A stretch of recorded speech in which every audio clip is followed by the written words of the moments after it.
काशीनाथ सिंह का उपन्यास काशी का 80 के पिछले एपिसोड में हम लोगों ने चर्चा करी कि 80 घाट पर किस किस तरह की नस्लें देखने को मिलती थी।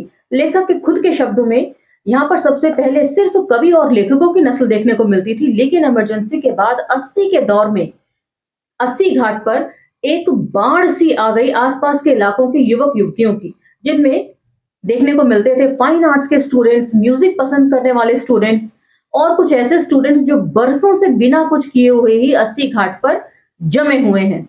लेकिन इन सब में सबसे खतरनाक नस्ल जो थी वो थी पत्रकारों की, जो दावा तो धर्मनिरपेक्ष होने का करते थे, लेकिन खबरें हमेशा ऐसी छापते थे जिससे धार्मिक उन्माद पैदा हो। उसके बाद में चर्चा करते हैं कि किस तरीके से भाजपा की धमकी के चलते विश्व प्रसिद्ध होली में होने वाला कवि सम्मेलन खतरे में पड़ जाता है।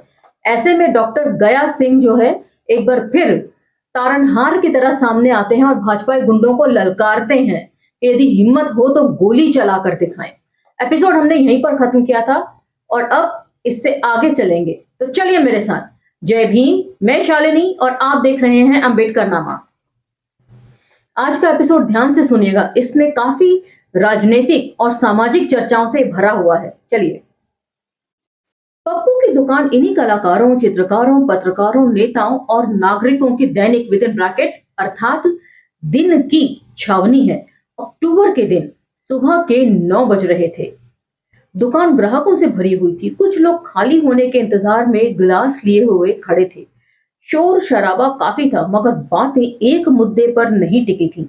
कभी मंडल, कभी खर मंडल विद इन ब्रैकेट मंदिर मस्जिद, कभी बंडल शटल की तरह आ जा रहे थे। कुछ लोग सुबह का अखबार देख रहे थे, कुछ पढ़ रहे थे, कुछ चाट रहे थे। बीच बीच में बच्चन की बेंच से हरिद्वार या राय साहब इस दुकान पर खड़े किसी पत्रकार को आवाज देते जो रात की ड्यूटी से लौटा था। तन्नी गुरु 80 के यूनिफॉर्म में दड़बे के एक छोर पर बैठे थे। 80 का यूनिफॉर्म क्या है ये सबसे पहले एपिसोड में मैं बता चुकी हूँ। और दूसरे छोर पर अपने चेले के साथ कोई तानसेन रियाज कर रहा था। रियाज क्या, किसी राग का धीमे सुरों में आलाप कर रहा था और चेला अपने झबरे बालों वाले सिर से ठेका दे रहा था। तन्नी गुरु जरा बोलना तो, यह कौन राग है? राग गाने वाला तन्नी गुरु को बोलता है।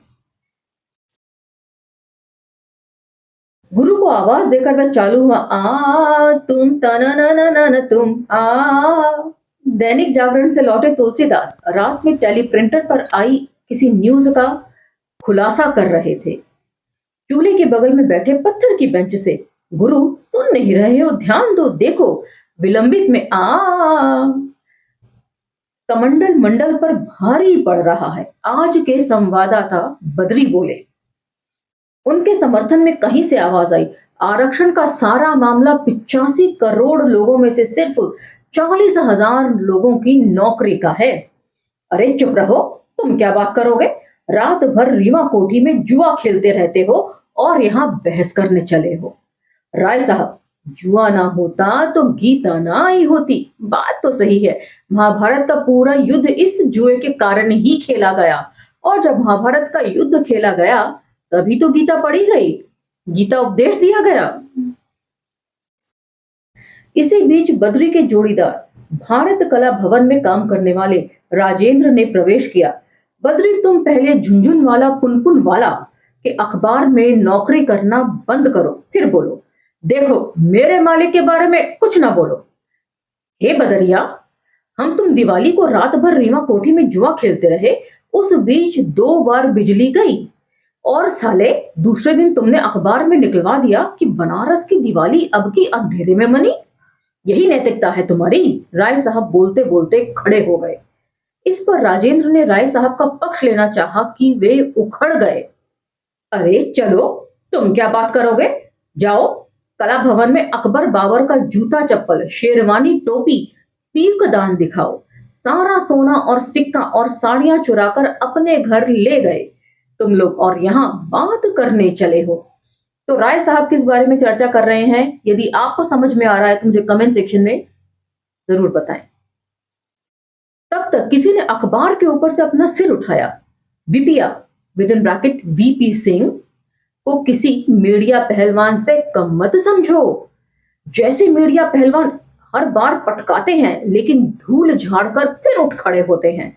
देखिए पटका कहाँ, पीठ पर धूल लगने से क्या होता है, कंधे का ये हिस्सा देखिए। इस पर कांव कांव मचा ही था कि किसी ने अखबार का दूसरा पन्ना दिखाते हुए कहा, यह देखो मोहर सिंह की मूछें। इससे विकराल मूछें तो मरकंडा हलवाई की हैं, मगर उससे भी ताऊदार मुन्नू दीक्षित की। यार एक बात गौर करते हो कि नहीं, हमारे महाल में 3 मुच्छड़ और तीनों अपनी बीवियों के आगे थर थर कांपते हैं। जो बे बात कुछ हो रही है और ई ससुर। पूरा दड़बा शोर और धुएं से भरता चला गया। तब तक तानसेन द्रुत पर पहुंच चुका था। वह बीच बीच में तन्नी गुरु को देख लेता था, लेकिन गुरु का ध्यान राग पर नहीं कहीं और लगा था। अब बोलो गुरु, बता दो तो जाने, उसने सम पर आकर पूछा। मतलब सम मतलब एकदम बराबर में आकर। तन्नी गुरु ने उसे देखा और बोले, आग राग है ये कौन सा राग, कभी नाम नहीं सुना, उसने अचरज से कहा। जिस राग को सुनकर झांट में क्षमा प्रार्थी हूं आग लग जाए, वह आग राग। और गुनगुनाते हुए उठ खड़े हुए तन्नी गुरु। उधर लुंच गुरु बच्चन की दुकान के आगे भड़ैती फाने थे। उन्होंने आज सवेरे ही डबल डोज ले ली थी, मतलब भांग ज्यादा चढ़ा ली थी। ऑफिस रवाना होने से पहले अपने चपरासी सुकुल के कल का किस्सा बयान कर रहे थे। बोले, सुकुल कल हमें पिटवाते पिटवाते बचा, साले पर अंग्रेजी से हाई स्कूल करने का भूत सवार है। 3 दिन से वाइफ का मने याद कर रहा है। हर समय स्टूल पर बैठे बैठे WIFE वाइफ माने औरत बोलता रहता था। कल हुआ ऐसा कि सामने से आती हुई एक लड़की को देखा। कहा, गुरु वाक्य में प्रयोग करके दिखाएं। मैंने ध्यान ही नहीं दिया। कहा, अच्छा करो। वह बोला, ही इज वाइफ, मतलब शी की जगह ही इज वाइफ। महाराज, निकाल लिया चप्पल उस लड़की ने। मैं तो साइकिल पर सवार होकर भागा, उसका क्या हुआ अब चले तो पता चलेगा। अच्छा, जय श्री राम। इस उपन्यास में आए संबोधनों पर भी ध्यान दीजिएगा। यहाँ पर जय श्री राम। बाबरी मस्जिद विध्वंस के बाद राम मंदिर बनाने के लिए इस नारे को बहुत ज्यादा पॉपुलर किया गया, संबोधन को बहुत ज्यादा पॉपुलर किया गया। अब राम मंदिर बन गया है तो अब आप देखेंगे हर कोई जो है वो जय श्री राम की जगह जय श्री कृष्णा, जय खाटू जी श्याम, राधे राधे, इस तरह के संबोधन जो है वो अब प्रचलन में आ गए हैं। क्योंकि राम मंदिर बनाने के लिए नारा यही था, राम मंदिर तो झांकी है, मथुरा काशी बाकी है। तो इसलिए संबोधनों पर ध्यान देते चलिएगा। बाबू साहब जरा इधर तो आइए। मैंने देखा तन्नी गुरु कमर पर हाथ रखे खड़े हैं। यदि आपने फिल्म मोहल्ला 80 देखी है तो ये पूरा जो सीक्वेंस है उसमें जस का तस रखा हुआ है, डायलॉग समेत। जहां ये संवाद में पढ़ूंगी मोहल्ला 80 में सेम वैसे ही है। आप ही से कह रहे हैं, सुनिए तो। पाल आ गई महाराज, मैंने कहा। वे मुस्कुराते हुए बोले, नाश हो तुम्हारा। क्या बात कर रहे हो गुरु, कुछ उखड़े उखड़े लग रहे हो, मैंने पूछा। और वे मेरी कुहनी पकड़कर एक किनारे ले चले। गुरु कुछ बोले इससे पहले आपसे थोड़ा में ज्यादा समझने का अनुरोध। गुरु 80 के चमत्कारों में से एक हैं। लोगों का मगज ही उनका कलेवा है। मतलब जिसे हम कहते हैं दिमाग चाटने वाले लोग, वह हैं ये। मेरे साथ पढ़ चुके हैं, जाने किन किन नौकरियों से होते हुए होमगार्डों के मेट हुए और तैनात किए गए गंगा के घाटों पर। गंगा प्रदूषण के नए महकमे में उन्हें 10-15 और होमगार्ड दिए गए और कहा गया कि घाटों पर किसी को दिशा फरागत न करने दें। तन्नी गुरु चौकस। जिस किसी को धोती लुंगी नेकर गमछा लंगोट खोलकर बैठा देखते दौड़ा लेते। वे क्या दौड़ाते, उनके चेले दौड़ाते। घाटों पर जीने और रहने वाली पब्लिक परेशान। जिस दिव्य निपटान के लिए बनारस सारे संसार में प्रसिद्ध है, उसके लिए भी चवन्नी ठन्नी देनी पड़े, इससे बुरी बात और क्या हो सकती है। लेकिन इसके लिए तन्नी गुरु दोषी कहां, बकौल उनके मुफ्त में कौन सा काम होता है जी इस देश में। और ये तो गंगा मैया की पवित्रता का प्रश्न है। जय गंगा मैया। लेकिन गुरु जल्दी ही इस मामले मुफ्त दिले बेरहम से वाले काम से छुट्टी पाकर दूसरे महकमे में चले गए। तुम एकदम से झंडू हो गए हो का बे? कुछ बताओ तो, मैंने पूछा। बात यह है, जरा इधर आओ एक किनारे। उन्होंने मेरी आंखों में देखा। लेकिन सच्ची बोलना, हाँ, मेरे मन में एक डाउट है। देखो, झूठ मत बोलना। चौथी राम यादव तुम्हारे दोस्त, तो यहाँ चौथी राम यादव जी का जिक्र है। चौथी राम यादव जी अब हमारे बीच में नहीं है, लेकिन जब थे तो मेरे और रतन जी के फेसबुक फ्रेंड लिस्ट में उनका नाम था। चौधरीराम जादव तुम्हारे दोस्त, मुकुंद जादव के यहाँ तुम चाय पीते हो, बर्फी वाले सीताराम जादव से भी तुम्हारी घुटती है, हमने देखा है। एक और फंटूस तुम्हारे आगे पीछे घूमता है, रामोद जादव। कल कोई बोला कि दिल्ली में से भी कोई जादव है जिसके किताब में 80 चरितम की घोषणा है। अब ये बताओ, तुम भी तो जादव नहीं हो? मुझे हंसी आ गई उन्हें सुनकर। देखो गुरु, हंसो मत, हमें तुम्हारे खून में कुछ फर्क मालूम होता है, बस इतनी सी बात। तुम उस दिन गोपाल की दुकान पर मंडल मंडल चला रहे थे, तुम्हें याद है ना? जब वे विपिया भूसड़ी के, क्षमा प्रार्थी हूं, हर जगह से दुरदुराया और लतियाया जा रहा था, तो यही 80 भदैनी है जिसने उसका तिलक किया और कहा, राजर्षि राजा नहीं फकीर है, देश की तकदीर है। और ससुरा दिल्ली गया तो उसने हमारे ही उसमें डंडा कर दिया। और अब तुम भी पगलाए भय हो का? चलो पान खिलाकर प्रायश्चित करो। ए देवराज, दोठो पान बढ़ाना तो।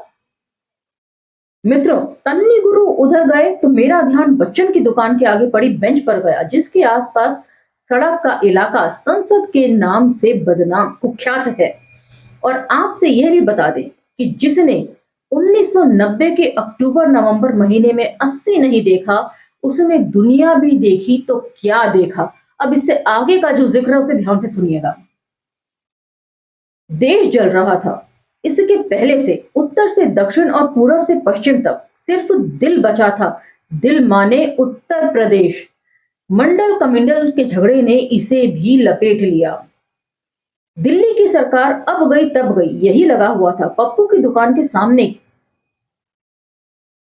कहना वीरेंद्र श्रीवास्तव का कि पीएम मंडल आयोग में फंस गया, सीएम बाबरी मस्जिद में और डीएम दोनों की व्यवस्था में। देश भोसड़ी के जहां का तहां है, क्षमा प्रार्थी हूं, लेकिन देश जहां का तहां नहीं था। मोहल्ले वालों को दाल खाए 2 महीने हो गए थे। गेहूं और कोयला दोनों एक भाव से बिक रहे थे, यानी 2.5 किलो के भाव से, चाहे कोयला खाइए चाहे गेहूं। ऐसी हालत में सबकी नजर वामपंथी पार्टियों की तरफ थी। देखो वे क्या करते हैं। रामवचन पाणे ने घोषणा की कि कम्युनिस्ट पार्टियों और डोम में कोई फर्क नहीं है। जिस तरह डोम घाट विद इन ब्रैकेट मसान पर लकड़ी वगैरह जुटाकर मुर्दे का इंतजार करते रहता है, उसी तरह ये पार्टियां भी टकटकी लगाए बैठी रहती हैं कि सरकार कब गिरे। और इस तरह का जिक्र मुझे याद है तुलसीराम जी ने अपनी मणिकर्णिका में भी किया है।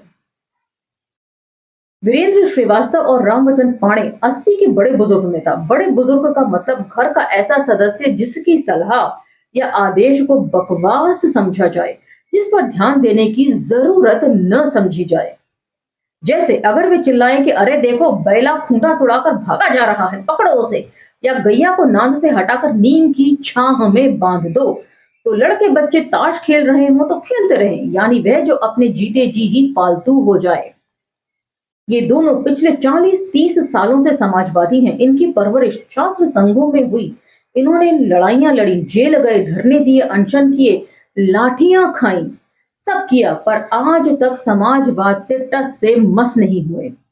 लेकिन इन्होंने समाजवाद की परती पर जब जब खूंटा गाड़कर अपना ढाबा खड़ा करना चाहा, धकिया दिए गए। वीरेंद्र की सारी जवानी गोदोलिया की दी रेस्टोरेंट के नीचे सोकर काटने में चली गई और पाणे की गांव में। और गांव में पाणे जी की हैसियत क्या है, उन्हीं से सुनिए। इस देश में बुद्धिजीवी से बेकार कुछ नहीं है। अब यही देखिए, मैं एमएससी हूं, पीएचडी हूं, नेता हूं, बुद्धिजीवी हूं, लेकिन गांव में जाता हूं तो कोई मुझ पर विश्वास नहीं करता। जहां गांव घर की किसी गंभीर समस्या पर बात होती है, लोग सीधे सीधे कह देते हैं, अरे इनसे क्या पूछ रहे हो, ये तो नेता है। यही नहीं, जब हमारे दरवाजे पर बनिहार हमारे ही काम से घंटे भर के लिए बाहर जाने लगता है, चाहे वह खलिहान का काम हो चाहे कोई और, संदेह से मेरी ओर घूरता है और पूछता है, नेताजी अभी तो यहाँ बैठे रहिएगा ना, जरा नजर रखिएगा, आ रहे हैं। वह चला तो जाता है लेकिन उसके भीतर बराबर डर बना रहता है, कहीं मैं उठकर चला ना जाऊं। एक और समाजवादी नेता है देवव्रत मजूमदार, पूर्वांचल और नौजवान समाजवादियों के पुरखा, पाणे जी के गुरु भाई और श्रीवास्तव जी के गुरु। लोहिया चरण सिंह बहुगुणा से होते हुए राजीव गांधी तक पहुंचे हैं। वे भी अक्सर 80 आते हैं, अपनों के बीच बेगानों की तरह। श्रीवास्तव जी अपने कांग्रेसी गुरु को देखते ही कहते हैं, तेरे हुस्न का हुक्का बुझ गया, एक हम हैं कि गुड़गुड़ाए जाते हैं। तो आज का ये एपिसोड हम यहीं विराम करते हैं। अगले एपिसोड में बेहद ही रोचक चर्चा होगी, किस तरीके से छात्र नेताओं की तरह जो है वो आगे भी निकले हैं नेता। इन सब चीजों के ऊपर चर्चा जो हम अगले एपिसोड में करेंगे। अब मुझे आज्ञा दीजिए और अगले एपिसोड तक इंतजार कीजिए। यदि आपको वीडियो पसंद आते हैं तो लाइक शेयर सब्सक्राइब करना ना भूलें। अन्य सोशल मीडिया के प्लेटफॉर्म्स पर भी आप अम्बेडकर नामा को फॉलो कर सकते हैं। अब मुझे आज्ञा दीजिए, मिलते हैं अगले एपिसोड में। जय भीम, धन्यवाद।